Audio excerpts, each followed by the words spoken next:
Maintenant, on va parler vélo en libre service avec Amira Abera qui va nous rejoindre sur scène pour en parler, et en particulier voilà, cette relation avec les territoires et comment ils arrivent à trouver une affinité commune pour avoir toujours plus de services de ce type-là. Amira, je t'invite à me rejoindre sur scène. Vous pouvez l'applaudir. Ça marche? Non. Ah, si vous m'entendez. Bonjour, alors comme vous le voyez, je ne suis pas venue avec Thomas Peignard, mais avec Nadia Goupil qui travaille aussi chez nous. Thomas Peignard malheureusement a été retenu chez lui pour des raisons personnelles et du coup on va quand même vous montrer tout ce qui s'est passé ces derniers mois sur notre projet de développement en direction des villes moyennes et des territoires. Alors pour ceux qui étaient déjà là l'année dernière, ils vont se dire, pour qui m'ont écouté et qui s'en souviennent, je pense que ça n'est pas beaucoup de monde, mais en tout cas ils vont se dire, ok, elle nous parle tous les ans de la même chose. Oui, je parle tous les ans de la même chose, mais parce que c'est un sujet qui est extrêmement important. Si vous avez écouté Madame Barito juste avant, elle disait que l'objectif du gouvernement, c'était de multiplier par 4 la part modale du vélo, de passer de 3 à 12%. Et nous, on a la conviction que en fait, ces nouveaux trajets à vélo, on ne va pas aller les chercher uniquement dans les grandes villes où finalement l'usage du vélo est déjà de plus en plus développé, comme vous pouvez le voir à Paris, mais il faut aller le chercher sur tout le territoire français. Et en particulier sur nous, ce qu'on appelle les villes moyennes et les territoires périphériques. Parce que finalement, c'est sur ces territoires-là dont on a le plus besoin de solutions alternatives à la voiture. Si on regarde quelques chiffres aujourd'hui, pour vous donner quelques exemples en termes d'accessibilité aux services de vélo, aujourd'hui, il n'y a que 14% des Français qui ont accès à un service de vélo en libre service, type par exemple Vélib, Vélove. Et c'est des services qui sont extrêmement importants dans le développement de l'usage vélo parce que c'est des services qui mettent le pied à l'étrier de beaucoup d'usagers, et particulièrement quand on parle de vélo électrique. Le vélo électrique, c'est un objet qui coûte plus de 2000 € parfois. Avant de l'acheter, on a envie de l'essayer, de voir si ça s'adapte à notre quotidien. Et les vélos en libre service répondent exactement à ce besoin pour les villes, c'est de faire découvrir l'usage du vélo à l'ensemble de la population. Et parmi ces Français qui ont accès à ces services, 75% d'entre eux vivent dans des grandes métropoles. Donc aujourd'hui, c'est des services qui sont accessibles seulement à une partie de la population. Et notre objectif chez Zoofsmove, c'est de rendre ces services accessibles à l'ensemble de la population. Alors pourquoi est-ce qu'on veut faire ça ? La première raison, c'est que, comme je le disais tout à l'heure, si on a envie d'atteindre cet objectif de part modale de 12%, il faut généraliser l'accès de ce type de service à l'ensemble du territoire, sinon c'est impossible d'aller chercher ces chiffres-là et ces nouveaux trajets. Et la deuxième raison, c'est que, en fait, nous, notre objectif, finalement, à moyen terme, c'est de remplacer de plus en plus des trajets qui, aujourd'hui, se font en voiture par des trajets qui peuvent se faire à vélo.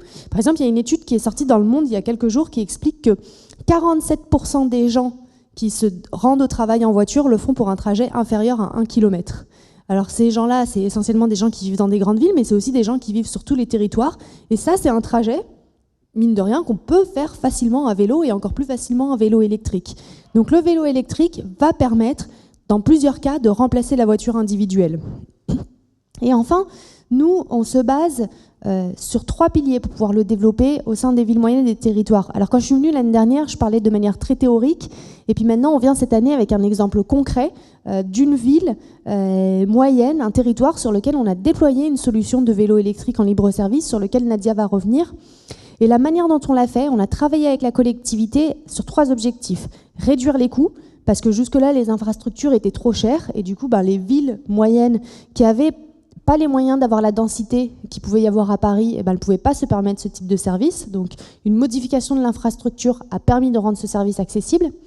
Il faut aussi accompagner la ville dans la construction de son besoin. Et enfin, nous, on a une conviction très forte, c'est que convaincre les villes, c'est important, mais ce qu'il faut, c'est surtout convaincre les citoyens et les usagers. Et pour ça, ça veut dire construire une expérience utilisateur forte. Donc, je vais donner la parole à Nadia qui va vous présenter ce cas concret de l'agglomération d'Épinal. C'est un projet ambitieux. Donc, comme je disais, on aurait dû avoir Thomas Peignard d'Épinal qui pour parler avec nous, mais malheureusement, il a été retenu pour des raisons personnelles. Mais je vous promets, vous ne perdez pas grand-chose avec Nadia. Merci Amira. Donc, en effet, je vais vous parler d'un cas concret d'une collectivité qui a été vraiment avant-gardiste. sur le sujet des mobilités. La communauté d'Agglo d'Épinal, c'est une communauté qui a une vision de ce que doit être son territoire sur le long terme, et elle en a déduit une approche globale sur les mobilités douces. Donc elle a commencé par du vélo en location longue durée, et elle a décidé de compléter ce service-là par un système de vélo en libre service. Donc là où elle a été particulièrement novatrice, c'est qu'elle ne s'est pas contentée de desservir la ville-centre, Épinal, elle a aussi décidé de desservir la périphérie et même les territoires les plus ruraux.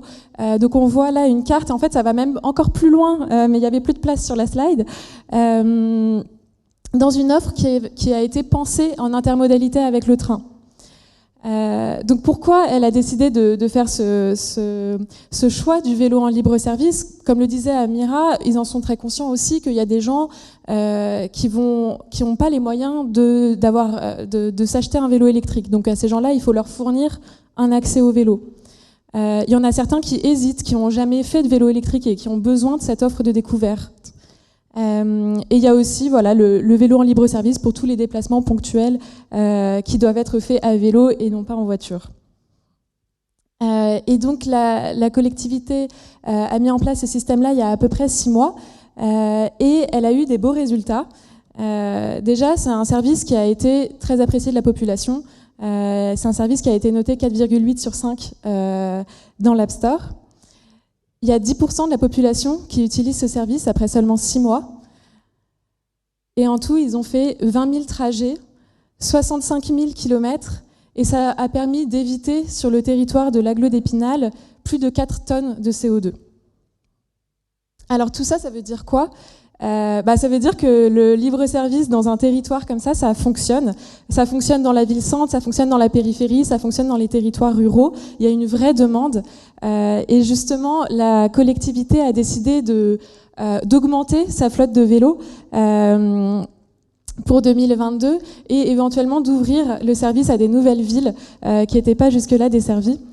Donc on reconnaît bien là cette collectivité qui est vraiment à l'écoute de ses citoyens, qui même devance les demandes, qui est très offensive aussi sur le sujet de la mobilité douce, et on voit que ça a beaucoup de succès, et qui a fait de l'écologie un sujet positif en offrant une nouvelle offre de service à sa population.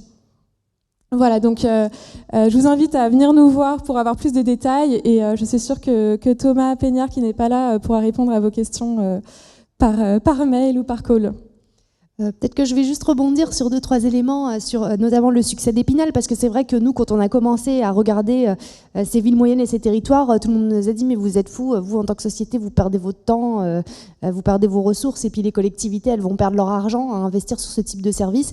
Et là, on a un exemple concret que, en fait, non, ça marche aussi, que, y compris sur les villes moyennes et les territoires, il y a une demande qui est très forte pour les services vélo. Et il y a en fait 2 facteurs clés de succès qui sont très importants dans le déploiement de ces solutions. Le premier, c'est de miser sur de l'électrique, parce qu'on est sur des territoires où, en moyenne, les distances sont plus longues pour se rendre au travail, pour se rendre en centre-ville, et au-delà de 2 km, le vélo en libre-service mécanique n'est pas énormément utilisé. Tandis que le vélo électrique permet de faire facilement jusqu'à 8 km en moins d'une demi-heure et permet d'adresser un nombre qui est très important de trajets.